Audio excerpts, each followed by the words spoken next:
Ang aking pong ama, nung siya po ay nag-retire, nag-isip po siya kung ano po ang pwede niyang maging negosyo. Negosyo para makalikom ng sapat para po sa lahat ng pangangailangan ng miyembro ng pamilya at para makatulong po sa ating bayan. And he tied up with San Miguel Food Incorporated to put up a contract growing project in our municipality. At kung hindi po ako nagkakamali, dumaan po ito sa proseso. Nakiharap po sa inyo na maayos ang aking ama para po may bundar ang FBG Poultry Farm. And now, someone is questioning maliciously that the poultry farm is a drug laboratory. I have started cleansing not only my office, pero yung aking sarili.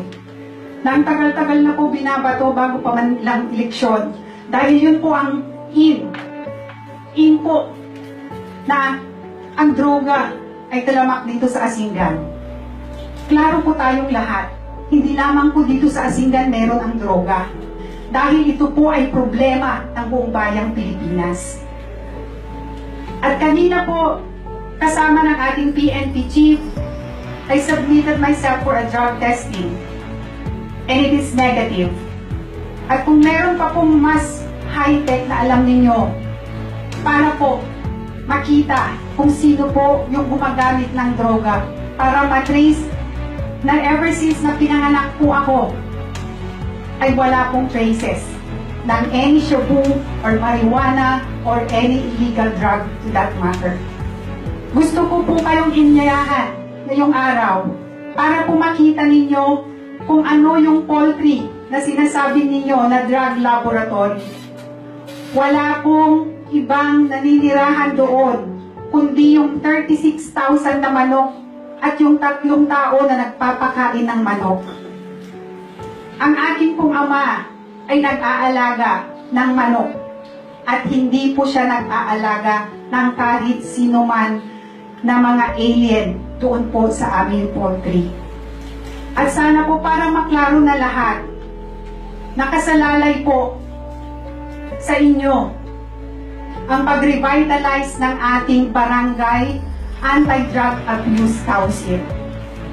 Meron po kayo sari-sariling distrito at merong mga barangay talaga na hindi nakikipag-cooperate para po magkaroon tayo ng massive anti-illegal drug war. Huwag na po tayong matakot ngayon. Change has come. Pero ito po ay hindi ko lamang responsibilidad na kapag may palpak, kasalanan po ng mayor.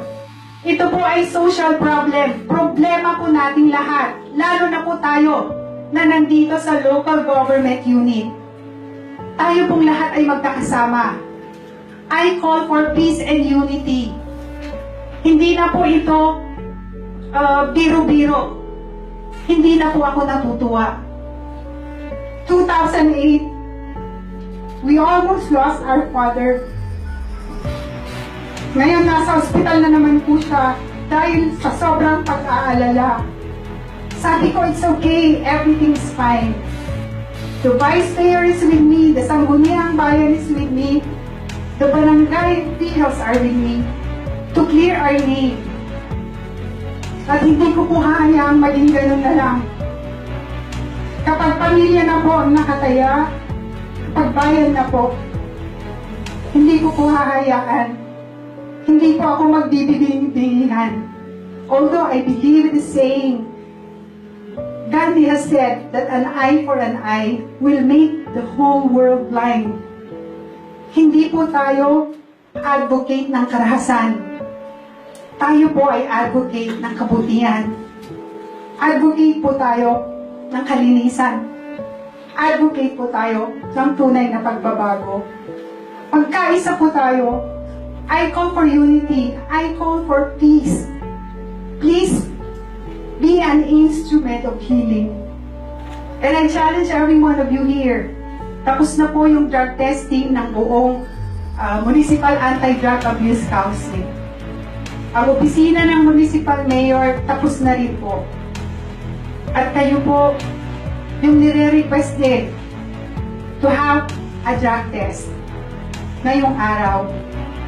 At para po malinisan lahat kung ano man po ang inyong tanong, pakidirekta naman po sa akin para meron din naman po akong sagot. Hindi ko po kilala kung sino kayo. Kung sino kayo na nagpaparatang. Kung aso ba? Kung ibon ba? Kung multo ba? Sana humarap po kayo dahil haharapin ko po kayo mata sa mata. Lahat po dapat nagtatrabaho tayo ngayon dahil tayo po ay suportado ng ating presidente. And I've never seen such president with a sincere heart para lamang po ma-eradicate ang problema ng bayan ng Pilipinas. Magkaisa po tayong muli. Ito na po ang tamang panahon. Panahon para hindi gamitin ang ating bunganga sa paninira. Gamitin po natin ang ating puso.